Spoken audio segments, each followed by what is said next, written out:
Patrick Mahomes still in NFL concussion protocol. What does that mean for this weekend's AFC Championship game in Kansas City? I don't think it means a lot. I'm taking the Bills plus the points, and I'm going to laugh my way all the way to the bank. Also, this weekend, UFC 257, Dustin Diamond Poirier going up against Conor McGregor. What is Conor McGregor's motivation at this point in his career when you have $200 million? And also, is this going to be a cakewalk? I've got a lot of stats to say that it won't. Chris and I will get into that. Lastly, after a 2-week layoff, Kyrie Irving, out of the generosity of his heart, decided to join his team, the Brooklyn Nets. Is this too much headache and too much drama for the results that you get? Chris and I will get into that. I've been in Wyoming for the past week. It was 1 degree. You're tuned into the hottest sports analysis of the week with your hosts Ron Dolbeck and Chris Roberts. And now, here's the first round. Hey, it's Ron Dolbeck. You're here in the first round. That means we're talking about sports. Zach's on the board. Chris is to my left. Let's get to the top stories right off the bat of everything going on in the world of sports. It's got to start in one place. NFL Conference Championship weekend coming up. We're going to get into last weekend and break down those 4 games and what we thought were pluses and minuses. But this weekend, it couldn't be more exciting than it actually is. I've got a lot of stuff to get into. Bills coming off an impressive win over Baltimore, headed to Arrowhead to take on the Chiefs. Patrick Mahomes still in NFL concussion protocol. They're laying 3 points. I think that's too many. I don't care if he plays or not. I've got some strong feelings on this. I'm going to share them during the show. Battle for the AARP Cup Sunday afternoon. 37-year-old Aaron Rodgers going up against Father Time. 43-year-old Tom Brady set to shoot it out for a trip to the Super Bowl in Lambeau, 3 o'clock on Sunday. NFC Championship game. I've got definite picks and opinions on that. So will Chris. We'll give you winners. Also, free agency is almost here. Big names out there right now that Zach, a Steeler fan, does not want to hear. How about wide receiver Juju Smith's going to be on the street? Also, wide receiver from Houston, Will Fuller. Deshaun Watson could be on the move. Tennessee wide receiver Corey Davis, I think that could be a land. How about Phillip Rivers after a 1-year deal with the Indianapolis Colts? It got $25 million to be out in the first round. He'll be out on the street. Other big names that are out there, tight end for the Bolts, Hunter Henry and Sammy Watkins and Dak Prescott. A lot of big names out there. Where can they land? Chris and I are going to try to fit that into the show. NBA news. Kyrie Irving is back and ready to play, even though he's a team disruption. He thinks the world is flat. He causes headaches. Chris and I are going to get into whether Brooklyn needs to trade him or if his impact on the court is enough to keep him around. They pick up James Harden this week with Kevin Durant. I think they've got a superstar team in the making. I don't know if they can make it to the top of the hill in their first year. Also, college football news. Jeremy Pruitt out after 3 seasons as the head coach in Tennessee. He went 16-19 in 3 years there. The bad news was he went 3-7 last year. He had 1 bowl victory and 1 bowl appearance in the past 3 years. That's not going to get it done when you're making $4 million a year. Also in college football, somebody explained this to me. Michigan extended the contract of Jim Harbaugh. I mean, like, are they handing out COVID shots with lobotomies up in Ann Arbor? I can't figure out how this has happened. He can't beat Ohio State. He's 500 against Michigan State. He hasn't made it to the playoffs. He hasn't played for a Big Ten championship game or won one. The last bowl win that he had was in 2015. His 2020 record was 2-4. And just this week, Michigan's #1 running back, Zach Charbonneau, entered the transfer portal, and that is everything that is going on in the world of sports. Chris, we have been out of the studio for various reasons for the past couple weeks. It's good to be back in here with you. Yes, it's good to be back in a new year. Hopefully 2021 is a lot better than 2020. Well, you know, we got college football. Yeah. We got championships in the major sports. We're going to have a Super Bowl. We had a World Series. We had a Stanley Cup. We were able to overcome and actually get sports with nobody in the stands, right? But it was better than nothing. Yeah, it was better than nothing. But, you know, it's nothing like having, you know, the fans in the stands to cheer on your guys. I mean, this whole virtual thing kind of sucks to me. It does, but it's better than nothing. I mean, I'm going to keep going back to it's better than nothing. Yeah, it is. All right, let's get a little rapid fire going right now. I'm going to shoot some stuff to you. Give me the first answer that comes off your mind. Let's start with MLB Baseball. Okay. Off the radar for a while, but Yeah. spring training is right around the corner. How about this? Padres sign Mike Clevenger, pitcher from the Indians. Yu Darvish, Machado is there. Fernando Tatis. Then they pick up a pitcher from the American League, Blake Snell. The pitching staff is looking solid. I'm not really a fan of Manny Machado. He's a loafer to me. But Fernando Tatis is a beast. Do they have enough to be considered contenders in the National League? Well, in the words of Ric Flair, in order to beat a man, you got to beat the man. And until they're able to pull off a win over the Dodgers, we'll see. They always play the Dodgers tough, though. Even when they're in down years, the Padres have that little rivalry there. Yeah, but you got to be able to beat them. I mean, in the playoffs, where it really counts. Okay, I'm putting my money on them as one of the top 3 teams in the National League. NFL, Jets are sitting at number 2 overall in the draft. What do you do with Sam Darnold, and who do you draft at number 2? I trade Sam Darnold to the Texans for I get the draft picks from the Texans because they have several draft picks, and I just move up Deshaun Watson. He wants to work with the coach anyway, and the New York Jets, and I take those draft picks to the Texans. What do you do with that second overall pick? If I'm the Texans, that second overall pick, I then go get Justin Fields out of Ohio State. Ohio State. So you're trading Sam Darnold for picks, and then you're going to use your number 2 overall pick to pick up Justin Fields. Yes, if I'm the Texans, what I'm going to do is swap out Deshaun Watson, because we all know Deshaun Watson is better than Sam Darnold. Right. And I'm taking a couple of first. Okay, so Deshaun Watson goes to the Jets for the number 2 pick. Yes. That's a little steep, don't you think? I mean, hey, you have Deshaun Watson. He doesn't want to be there. Yeah. Bad culture. Bad culture. He wants to actually play with the coach that's at the Jets. Zach, Deshaun Watson for the number 2 overall pick, thumbs up or thumbs down? He says go for it. I think it's too steep. Let's go to the NBA. Early in the season, only about less than 20 games played. Your positive and negative standout teams so far in a very, very young season. Very young season. Golden State, of course. They're making a comeback. Steph is starting to step into his game now, and they're starting to get it rolling. And I'm looking at... And that's without Clay. That's without Clay. Clay. They're still looking good. And I'm looking at the Miami Heat, who's far down in the standings in the Eastern Conference already. Yeah. So my positive is going to be Golden State also, which is great because we're actually agreeing on that one. Golden State last season, do you remember their record for the whole season? Oh, gosh. They were dismal. 15 and 50. Right. Okay, we're only about 3 weeks into the season. They're already halfway to their total wins from last year. Right. They're 7-6 right now. Curry, Green, Kelly Oubre, Weissman, and Wiggins. I think that lineup is tight. And then I don't know if they're going to get Clay back at the end of the season, but I think that they're light years ahead of where they were already last season. Yeah. My negative in the NBA, if I have to point one out, it's got to be the Washington Wizards. I mean, why do you go out and get a guy who hasn't won and just puts up points? He's just a points monster in Russell Westbrook. And they're 3-8. They're giving up 121 points a game. There's absolutely phantom defense from the Wizards. And when you look at their lineup, it's like Robin Lopez, Westbrook, Hachimura. He's averaging 13 and 4 rebounds, 13 points, 4 rebounds. The only standout thing there is Bradley Beal. He's getting massively paid, but there's not enough around him to make anything go. They're 3-8. They're the biggest disappointment so far. Yeah, I can go Washington too, but I mean, you look at the Miami Heat. They were just in the NBA Finals last year. I mean, right now they're like 5-7. Yeah, it could be just early in the season. You don't want to put too much into it. I mean, my Celtics are the number 1 team in the whole Eastern Conference, but I'm not really tooting the horn that loud right now when you're only 2.5 weeks into the season. They're 8-4. I think they got a lot to prove. This has got to be the year that Brad Stevens puts them over the top. Let's get into the NFL from last weekend. Awesome games, entertaining games. I sat through almost all of the games. There was no blowouts or things getting out of hand.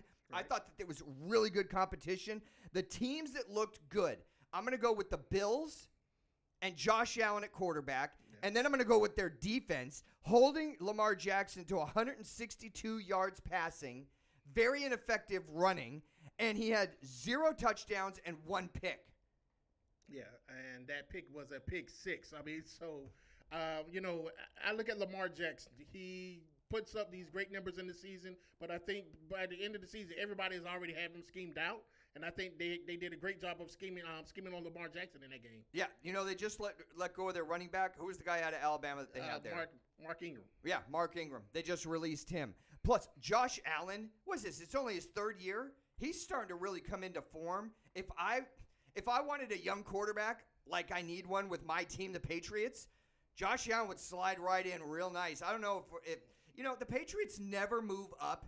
That's what bothers me. So I don't think we have a chance to get to Deshaun Watson. I'd like to.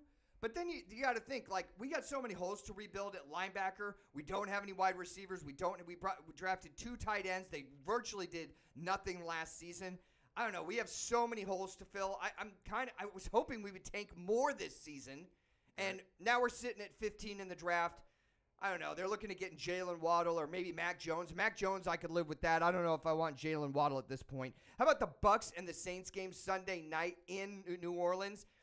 I think the Bucs looked okay. Brady goes for 199 yards, 2 touchdowns, no interceptions. He looked pretty pedestrian. 124 yards rushing for the Bucs. I think the real story of the game was the fact that the Saints absolutely imploded. 4 turnovers. It's like, here, you want this game? I'll just give it to you. They looked worse than the Steelers 2 weeks ago. Yeah, they did, and it's crazy because the prettiest pass actually came from an interception magnet. Jameis Winston on that flea flicker. That was like the best player of the game for the Saints. Just the fact that you're calling Jameis Winston the interception magnet, as I've dubbed him over the last 2 years, and you're a Florida State fan, tells me everything. You just made me laugh at a point where I really wanted to laugh. Let's get to the NFC game. Green Bay at home against the Rams. Again, I thought it was an entertaining game. The Rams weren't completely out of it until the fourth quarter. Aaron Rodgers, 23 of 36, almost 300 yards. Here's the thing about Green Bay. They only rushed for 188 yards. When you got Aaron Rodgers going for 300 in the air, no interceptions, and then you can rush for almost 200, and you're playing in Lambeau, and it's January, you could pretty much slam the door on that one. They held the Rams. This is the greatest point of the whole game, I thought, was Green Bay's defense held the Rams to 254 total yards. Well, there's a secret about that. Green Bay has a top 5 defense. A lot of people don't realize that. I mean, Green Bay's defense is actually excellent. It's pretty good. Yeah. And the fact you have Jared Goff, who's already very ineffective anyway, with a hurt thumb. You had Cooper Kupp that was out. And so when you take away those, you have those type of issues going along with that team, of course, Green Bay's going to look really, really good. Yeah, you know who I thought looked good in that game? How about Cam Akers going for 96 yards? I don't think he had more than 12 carries, but he had almost 100 yards, tough runs, doesn't fumble. I think this kid out of Florida State is going to be for real. I'm not putting him at Dalvin Cook's level, but hey, he showed me something against that defense going for almost 100 yards. Yeah, I mean, you got to think, if it wasn't for him, they wouldn't have gotten to Green Bay. I mean, the kid had like 160 yards, all-purpose yards the week before that. So, yeah. I mean, he's a pretty good player all around. Something to watch next season definitely for the Rams. Let's get to the last game, AFC divisional game. The Browns given absolutely no chance to win at all, going on the road to Kansas City. Now, I teased this one up, and I had the Browns plus 17.5 points. And it's easy to say now, but trust me, I did. I can pull out the phone and show you. So I covered on that one. I thought it was going to be a close game. But when you look at Kansas City this year, they haven't been blowing people out. And actually, the Raiders, who didn't even make the playoffs, gave them 2 tough games, including a home loss early in the season. Yeah, I mean, with the Raiders, the Raiders, they actually had enough speed to actually cover with what Kansas City likes to do. But really, to me, that was like the best game of the weekend. I didn't think the game would be that close. Right. But the fact that it came down to an actual touchback, yeah, I mean, that was amazing. I mean, that's showing that the Browns are heading in the right direction. Yeah, I think the Browns played with a lot of heart. I don't think they played with enough production. Big difference. The reason they turned it around, we talked at the beginning of the season. I said, hey, I think the Browns are actually going to win their division. And the Steelers and them played it right down to the wire. But the one reason that they turned it around, and we can go to Hard Knocks for the last couple years and all the synergy that's been around them and people out there in mass public thinking, hey, these guys are going to make the playoffs this season. I was like, nope. Stefanski is what turned it around. That maturity and maybe Baker Mayfield not making a dozen commercials in the offseason, I think that they've got to be a serious contender next year, especially with Nick Chubb running the ball. This is where I'm talking about the lack of production against KC. Nick Chubb only went for 69 yards on 13 carries. Kareem Hunt, 6 carries, 32 yards. And Baker Mayfield, 1 touchdown, 1 interception, 204 yards. Very pedestrian. He didn't blow it out of the water. He didn't cost him the game. They had all the heart in the world, just not enough production. Yeah, I mean, but it was Baker Mayfield made the plays when he needed to make them, and that's what I'm looking at when I'm looking at that game. I'm looking at that play, though, looking at that drive going into halftime, where Baker Mayfield is basically picking that defense apart. Right. I mean, Kansas City, that secondary was suspect. If you have the Honey Badger or whoever you want to have out there. But he picked that defense apart going down the field. And in the third quarter, towards the end of the third quarter, beginning of the fourth quarter, all the momentum, which is a word that I buy into all the time. I hate that term, buy in. Momentum's a real thing. The Browns had all the momentum going, and that was before Mahomes got hurt. Exactly. And yeah. So, really what it came down to is the defense, they just couldn't make enough plays at the end of the game. You had those two third down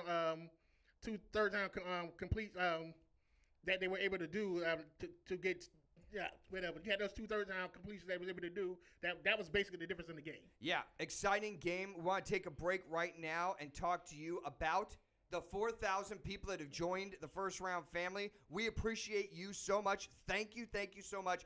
If you want to be a part of the family, check this out. All you need to do, bottom left corner, bottom right-hand corner, hit that subscription button, then hit the notification button. YouTube will let you know every single time we put out new material, we try to do it every week, but I was in Wyoming for a week, which was awesome. Also, if you've missed any part of this show or other shows, you can check out some of our over 87 archive videos on YouTube. Be a part of the show. Comment right down there below right now. We read the comments and answer those live on the air. Also, you can email us here at thefirstraundrd@gmail.com. Having said that, talking about some of our new subscribers out there, I was in Jackson Hole, Wyoming. I wasn't kidding. It was 1 degree. It was 1 degree, and here's the weird thing. Snow's coming down, no clouds in the sky. It was so cold that it was crystallizing the water that was in the air, and it was snowing, no clouds in the sky. Never saw that happen before. That's bananas. Yeah, when you wake up, I literally got into my rental car, and I was like, fogged up the whole car. It's 1 degree in the morning when you get up to go do whatever you want to do. But I want to give a couple shout-outs. I had one of the most awesome breakfasts. Breakfast is my meal. I love breakfast. I have the same thing all the time. It's a place called the Virginian. It's right there in Jackson Hole in case any of you are going to be heading into Wyoming. I would highly suggest it. It's kind of a rich ski city, but this place isn't like that. The owner, Kelly, actually came over within a minute of me sitting down and started talking to me. Hey, are you guys from out of town? What are you guys doing here? Do you need some tips or pointers on things to do? Really cool guy. And then the coolest waitress in the world. I'm telling you, her name is Kasha. Kasha.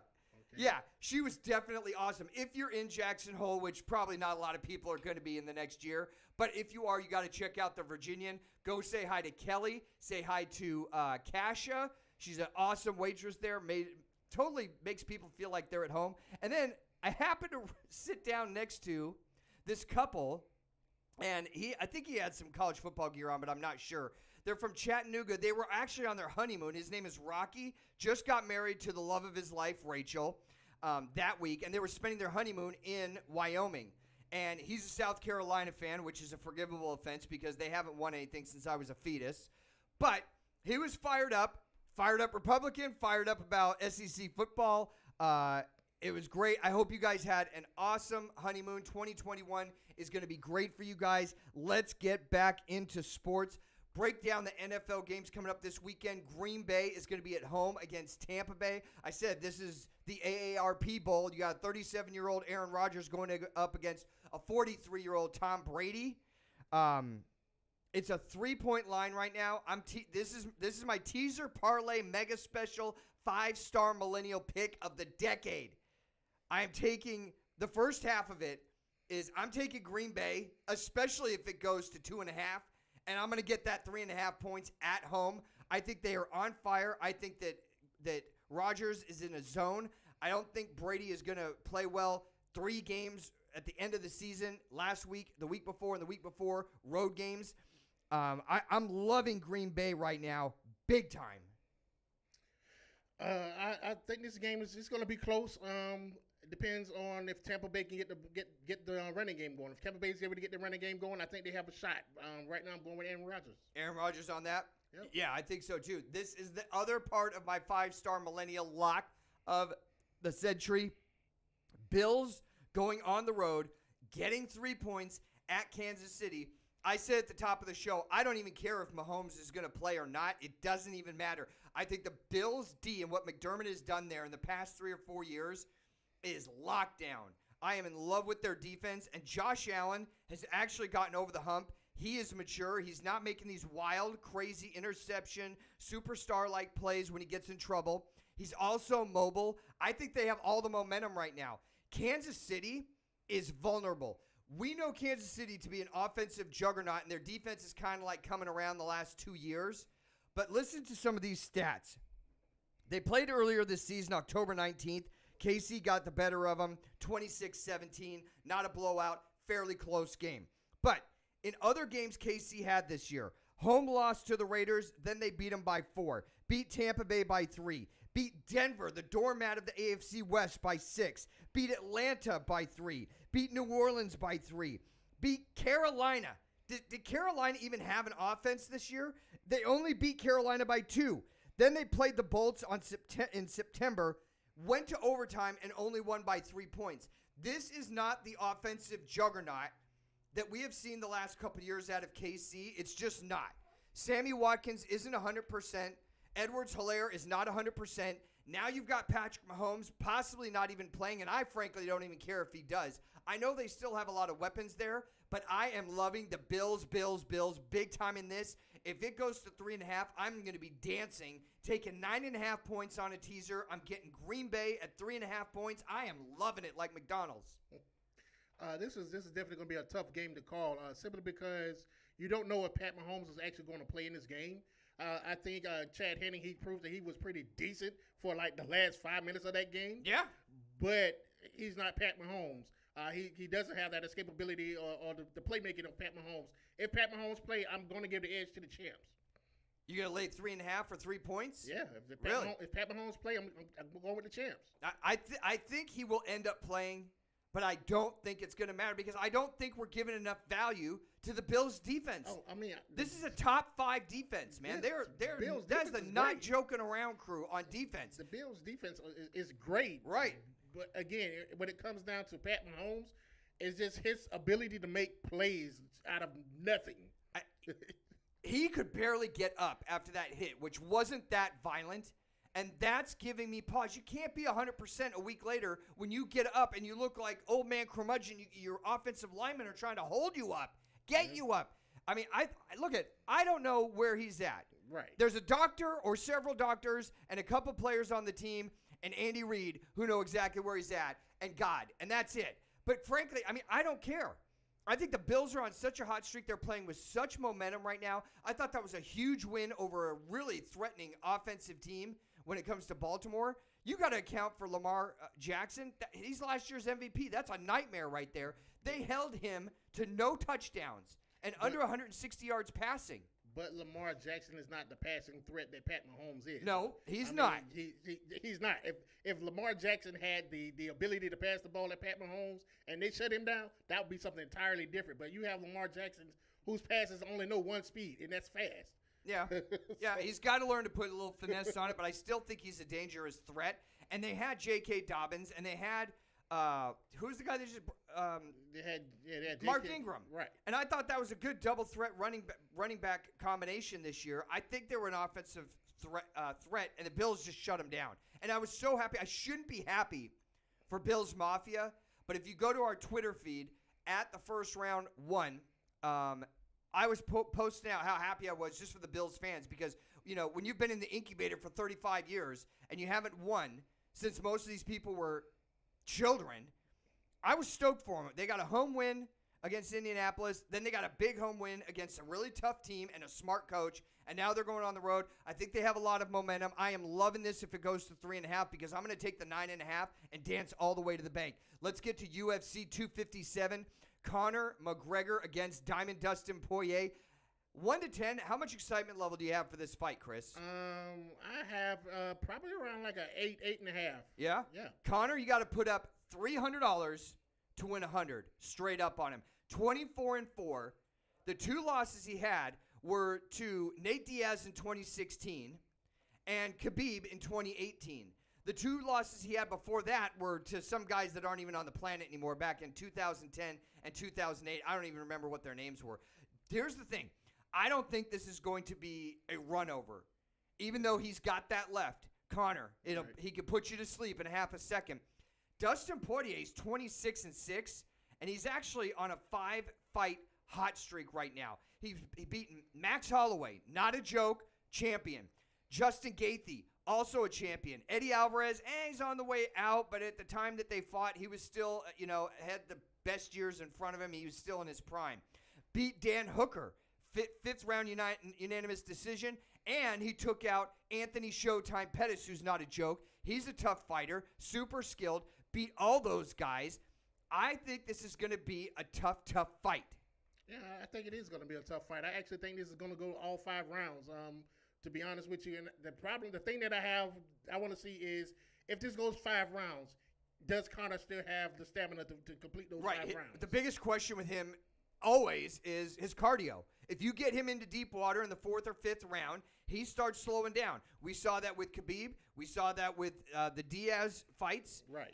If he goes past 3 or 4 rounds, that's the big question.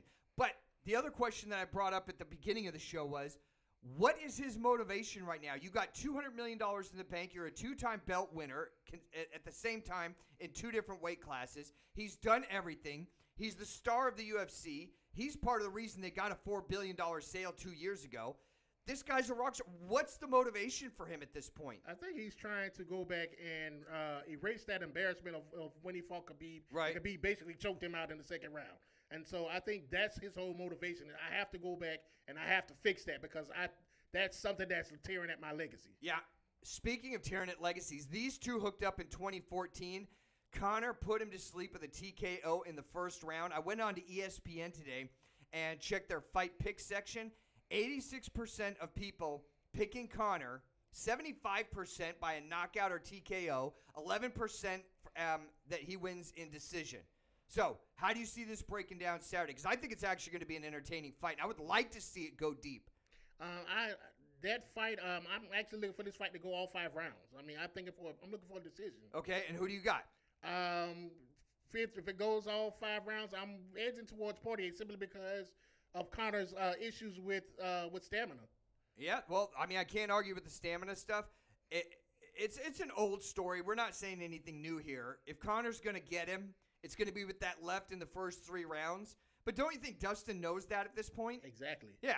So let's go into the NBA and wrap it up. Nets pick up James Harden, averaging, 34 points. He dropped 34 points against Milwaukee yesterday. He's just a scoring machine. You got Kevin Durant. He can go for 30.7 rebounds. Then you got Kyrie Irving. He's good for 25 points, 6 assists. Deontay Jordan, 5 points, maybe 7 or 8 rebounds a game. Joe Harris, good 5th-year player, 15 points, maybe 4 rebounds. Kyrie comes back to the team after a 2-week layoff for what he called personal reasons. Maybe he's trying to figure out astronomically if the world is flat. Maybe he just wants to, go do some benevolent stuff because he is really big into giving back to the community. But is it time to get rid of him? Is the headache too much? Or is he such an asset when it actually comes to being on the court? You got to keep him there. I look at Kyrie as being redundant. I mean, you have James Harden who scores, he gets assists, and he for some reason now he's even grabbing rebounds. I mean, James Harden had a triple-double the other night against Orlando. Right. So, I mean, you have Kevin Durant that's shooting the best percentage of his career at 54% right now. So, I mean, personally, I don't understand the need for Kyrie. I mean, there's a redundancy there. For me, I'm looking to trade him. If you trade him, how much are you going to piss off Kevin Durant?